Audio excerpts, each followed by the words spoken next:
Is love enough for a couple to stay together? Okay. This is a question that I know we all wonder. And I think the answer, all right, let's go through some 411s because there's a lot of things, like, especially if you're trying to get married, spend the rest of your life together with a person. There's a lot of things in this physical world that we definitely are needing to ensure that the marriage or this partnership will move forward, in a collective and positive light. And if we think about marriage, right? Marriage has been an institution where in the very beginning it really wasn't designed, for love. If you really want to get into the 411 of marriage, because even if you look through the Bible, it was about, if you give me this daughter, I'll give you this land. If you give me these two daughters, I'll get, you'll get more land and you get some goats or something. Same with, if you look through time, historically, a lot of marriage was created based on, it was a business. Okay. So it wasn't really made on love. There was even where it was predetermined, this family and this family chose this child, and they had arranged marriages. And it was based off of how these families can benefit with each other, and they grew that way. Now we're in a space where we switched it to getting married for love. And in that process, has that person, or has both parties thought, are they at the mental, financial, goal level prepared to be in this level of partnership?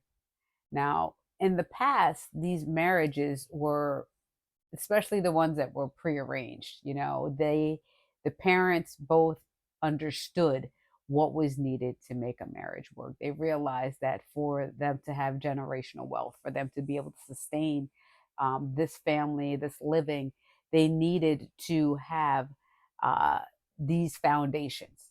So each party was being raised for this marriage. Where he's being raised to be a leader, and then this woman, this young girl, is being raised to be a woman, to be, um submissive, supportive, connected to him, you know? So the institution of marriage back then was completely different than what it is now. A lot of cultures have deviated from, the idea of grooming their person for marriage, especially like in the US. A lot of it is almost like, there's been so many broken homes and broken relationships. It's almost to the point that in some cultures, it's like, oh no, you don't want to get married, oh no, you don't want to find this person, oh no. It's almost like it's pre communicated not to trust this dynamic, so now what's happened is they've missed the level of education they would have received from their families in regards to how to support, how to be submissive, how to connect with your man for this woman's side. And then for the men, learning how to be able to manage the finances, understanding the generational wealth and the stability, thinking ahead and thinking in regards of legacy. And not just like having the idea of a legacy, but actually having a blueprint and a plan, because this information has been passed down from one generation to the next, so that way they are sustained. So if you look at how we are now, like which families on this planet are the most powerful, that have the most level of wealth, that have a high number of children, because back then they also had more kids because they understood the foundation of being able to create that legacy, passing down that knowledge and that information through all of their children. It wasn't just about the lack of condoms and birth control, but there was also an understanding, because they knew that when you have your children and you're able to foster this education into them, you're able to now, raise them the way you want. So they were cut out of like this whole system thing that we have now. Of course, through times things have changed, but this isn't like a history documentation. This is just a topic about this one thing.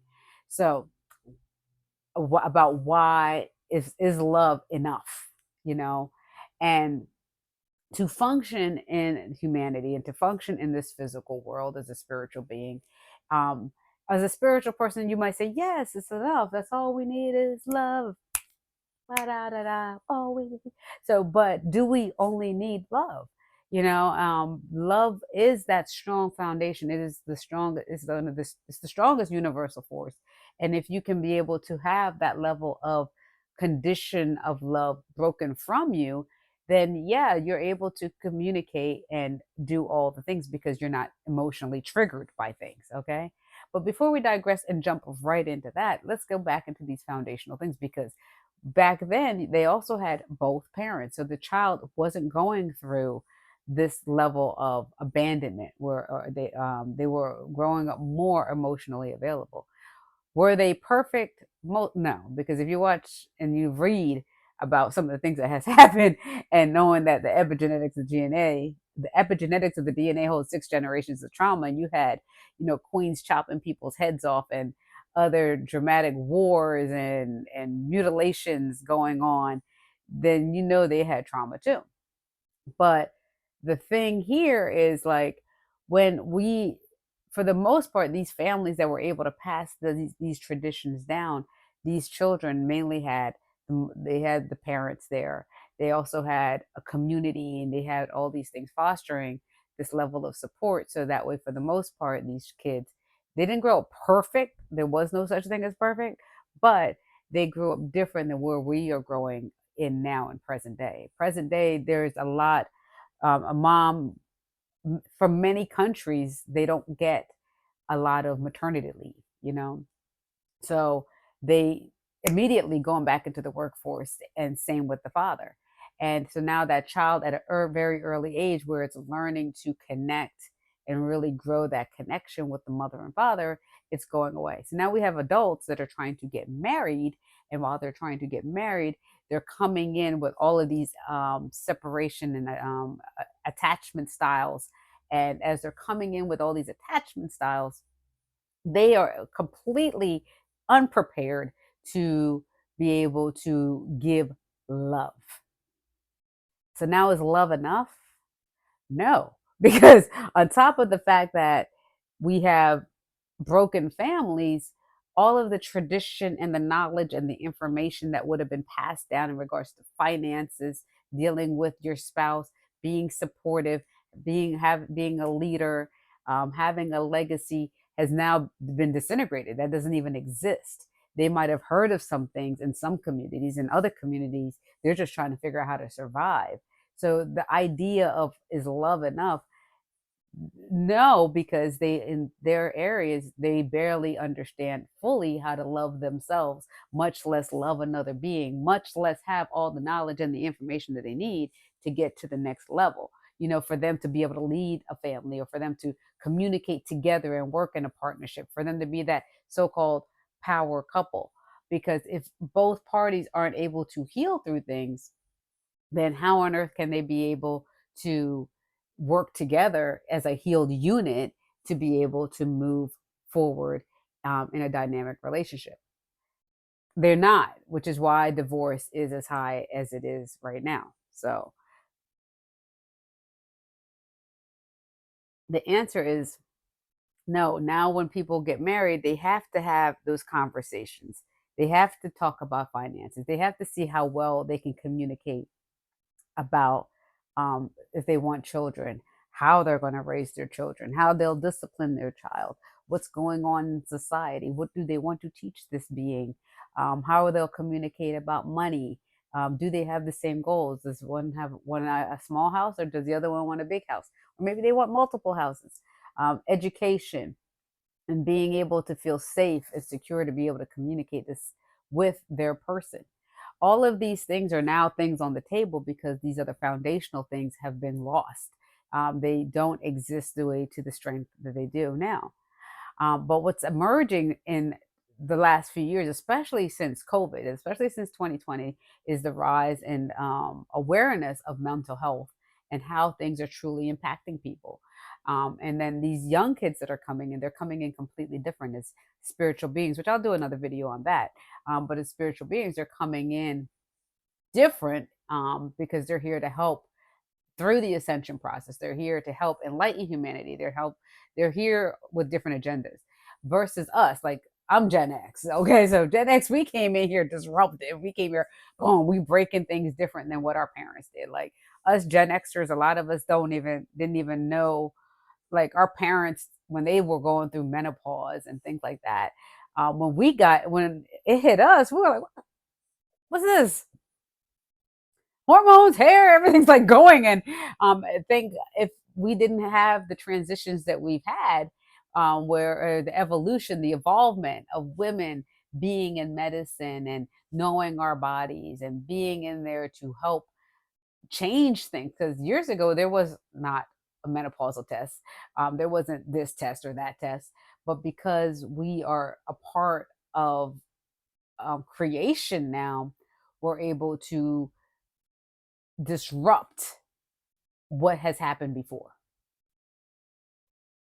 because what's come up in 2020 in regards to trauma, there's this blame, there's this wondering, there's this disconnect from the other generation. And if you have children, your children may be having a disconnect with you because our generation is completely different from their generation. So when we look at how things are happening and how we've evolved through time, we can see energetically all of the shifts and how we're misaligned.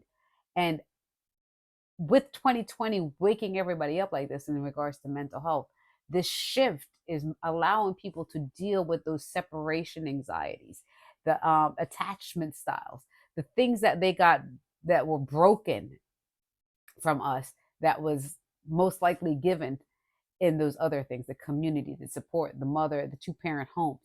So when those things were taken away, the last few generations kind of really got screwed, and now there's so many more things that are broken emotionally, that makes it harder for the person to show up loving the other person and making love enough for the relationship to work. So it's like, on one part, if we were all perfect and emotionally healed, love would probably be enough, because now each person can focus on the skill sets needed to be able to function as a strong counterpart or a strong partner in that relationship, in that dynamic. But when we have broken pieces and trying to heal, it's almost impossible, because now we have all these conditions towards love where we can't show up in our authentic self. We can't come up trusting that he's going to pay all the bills on time and he's not going to blow the money on gambling, or she's not going to blow it on shopping, or blow it on this and blow it on that. It's like there's this trust level that's been broken, and now we have people arguing where, a lot of marriages end because of financial distress, and now everybody's focused on money, to the point that after kids are grown, sometimes they don't even know each other anymore, because they've lost that balance, that chemistry that they needed to be able to still have that connection after just focused on bills. You know what I'm saying? So when you're able to break these conditions, now you can focus on skill sets. And if we can change the dynamics, which I believe the youth will be doing, changing the dynamics, well, changing the educational system, changing things so that way you're learning things earlier. So when you choose to have children, the separation that occurs will be lessened. All right. So that was my mini explanation of is love enough. So like right now, it's like you have to ask those things. Like, because when you do get married, you're picking up all the things that they have. They had bad credit, now you got bad credit. That's going to affect a lot of things, and that's what starts the arguments. So okay, now our car note is, or our interest rates are higher. This is higher. That's higher, and it's like being able. And sometimes a person is sensitive about that. Like, well, um, they may feel shame wrapped around that, and now they have, and now they're getting triggered, and now the conversation can't get past a certain point. Same with roles, whether it's gender roles, who's going to do what, and learning how to communicate with your person. Women have been in the work world to the point that now, like, their hormones may be imbalanced, or they've learned how to, you know, be in such a masculine energy that they can't be submissive or supportive to their person. They're actually, because we think so, like, multi, and men can be very more linear, which neither one is good or bad, but it creates this dynamic where now they may be, the woman may be belittling the guy, and now he's feeling emasculated, or they can't agree on, maybe she's super successful and maybe he's not, but he's going to be the stay home person, and now there's these work wives and work husbands and all the things that's creating a big ripple effect in how much a person can trust their person and how foundationally strong this relationship will work. So there are all these different ways of how things just kind of create ripple effects to the point that relationships just aren't the same to what they used to be. All right. So, my name is Kisha Martin. I'm an energy alignment specialist. I help people break the energy cycles between that's within them. Like, sometimes you've gone through therapy, sometimes you've gone through the things, and you're still like, well, why am I having the same issue? It may be a little bit better or a lot better, but you're still like, I know there's more. So everything is energy, and I have a video if you're wondering what energy healing is that breaks it all down for you. And it will really give you a strong foundation of understanding how I can be able to help you. I offer one-to-one sessions as well as a lot of material to help you understand how to break through and have the self-healing process. The epigenetics of the DNA has holds up to 6 generations of trauma. So if you've been predisposition to any of these things, then yeah, I'm your gal, because I can help you level up and also start to activate into your healing abilities as well, and and strengthen your intuition, so that way you can start to manifest the type of lifestyle that you are looking for. All right. So I'm Keisha Martin. Subscribe to my channel if you have not already, and hit the notification if you want to be able to get it first, and which I would love. And definitely, if you go to my website, the links are right below in the description, so that way you can really begin to learn more, because this is a lot of stuff. They're important, it's heavy, and when we work together, I really help you break it down more, so you can really unlearn all of this stuff that they've been giving us, and you can start to find your truth, step into your power, and feel motivated and happy, the way you were authentic, that you were designed to be. Okay, it can be an authentic sense of joy. All right. So this is Keisha Martin, and I will see you in the next video.